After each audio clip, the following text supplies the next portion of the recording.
तो question number क्या बोलता है आपसे, क्वेश्चन नंबर 4, ठीक है। ये बोलता है कि length of diagonal of rhombus are 24 centimetre and 32 centimetre, then the length of altitude of the rhombus is. तो यहाँ पे क्वेश्चन में क्या बोला गया है कि एक रोम्बस है, ठीक है। रोम्बस का आप सबसे फैंटास्टिक चीज़ याद रखना है क्या, कि उसका सारा जो साइड होता है सब बराबर होता है, ठीक है। चारों साइड क्या होता है, इक्वल होता है।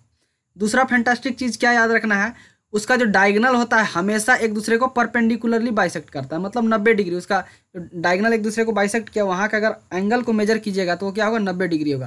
ये दो चीज़ को बहुत बढ़िया से याद रखना है, ठीक है। रोम्बस में ऐसा होता है, ठीक है। ये जरूरी नहीं है कि सारा कोण बराबर, सारा एंगल बराबर हो, ठीक है, लेकिन ये चीज़ दो चीज़ बहुत मतलब हमेशा बराबर होता है।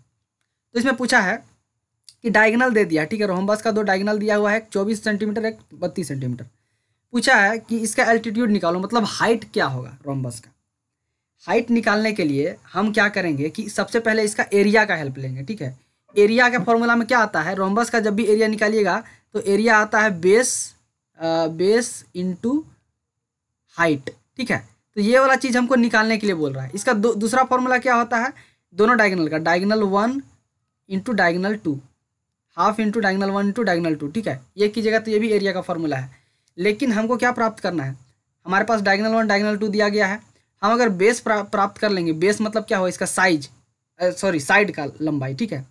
ये डायगोनल दिया हुआ है लेकिन साइड हमको पता नहीं है साइड का लंबाई क्या है, तो हाइट का निकल जाएगा, क्योंकि डायगोनल से हम एरिया पता कर लेंगे कितना है।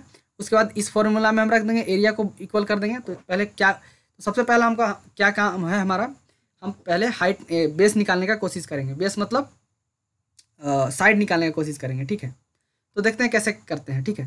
तो सबसे पहले हमने क्या किया है कि let A B C D B A given rhombus. तो ये ए बी सी डी क्या है, एक रोम्बस है जिसका ए सी क्या है, डायगोनल है, सबसे लंबा वाला डायगोनल कितना है, 32 सेंटीमीटर है। और बी डी क्या है, एक डायगोनल है 24 सेंटीमीटर का है। We need to find the sides of rhombus. तो अभी सबसे पहले हमको रोम्बस का साइड निकालना पड़ेगा। अभी हम बोले थे कि रोम्बस का सारा साइड क्या होता है, बराबर होता है, इसीलिए हमने ऐसे लगा दिया है, ठीक है। तो रोम्बस का सारा साइड जब बराबर होता है, इक्वल होता है, तो एक साइड अगर हम प्राप्त कर लें, अगर एक साइड निकाल लें तो सारा साइड का वैल्यू वही हो जाएगा, ठीक है। We know that the diagonal of rhombus are perpendicular bisector of each other. तो अभी हमने बताया था कि फैंटास्टिक चीज़ क्या याद रखना है कि डायगोनल जो होता है रोम्बस का वो परपेंडिकुलर होता है, ठीक है, एक दूसरे के। तो यहाँ पे आप देखिए, यहाँ पे एक फिगर में देख ले सकते हैं कि ए सी और बी डी एक दूसरे के परपेंडिकुलर, उसको हम इस तरह से दिखा सकते हैं। ए सी बी डी को परपेंडिकुलर एक दूसरे को इस तरह से दिखा सकते हैं। दूसरा बात क्या है, ये इक्वली बाइसेक्ट करता है, ठीक है। ये जो यहाँ पे जो कट कर रहा है, इस लाइन को यहाँ पे कट कर रहा है, तो बी डी को ना इक्वल भाग में बांट रहा है। जैसे कि ये बराबर होगा, ये बराबर होगा, ठीक है। सॉरी, इसको 2 लाइन से दिखाते हैं, एक लाइन इसमें दिखाया गया है तो इसको 3 लाइन से दिखा देंगे, ठीक है। तो आप यहाँ पे देख सकते हैं कि ये बराबर होगा, ये बराबर होगा जब यहाँ से, ठीक है, कट रहा है। तो हम उसी तरह से ओ बी का लेंथ फाइंड कर सकते हैं। यहाँ से ओ बी कितना हो जाएगा, बी डी के आधा हो जाएगा, क्योंकि बराबर में कट रहा है तो 12 सेंटीमीटर आया। उसी तरह से ओ ए का वैल्यू फाइंड कर सकते हैं। तो ओ ए कितना हो जाएगा, 16 सेंटीमीटर आ जाएगा। अब यहाँ से आप देखिए कि ओ बी का वैल्यू, आप ओ बी ओ ए, तो यहाँ पे 90 डिग्री है, ठीक है। ऐसे मान लीजिए एक ट्रायंगल ले लिए हम, ये वाला, ठीक है। ओ बी का वैल्यू हमको पता है, ये वैल्यू पता है, ओ ए का वैल्यू पता है, हमको साइड पता करना है, तो ये वैल्यू हमको चाहिए। तो यहाँ पे देखिए कि 90 डिग्री है, तो ये क्या है, राइट एंगल ट्रायंगल हो गया। तो राइट एंगल ट्रायंगल हुआ तो इसमें हम क्या कर सकते हैं, पाइथागोरस थ्योरम लगा करके ए बी का वैल्यू निकाल सकते हैं।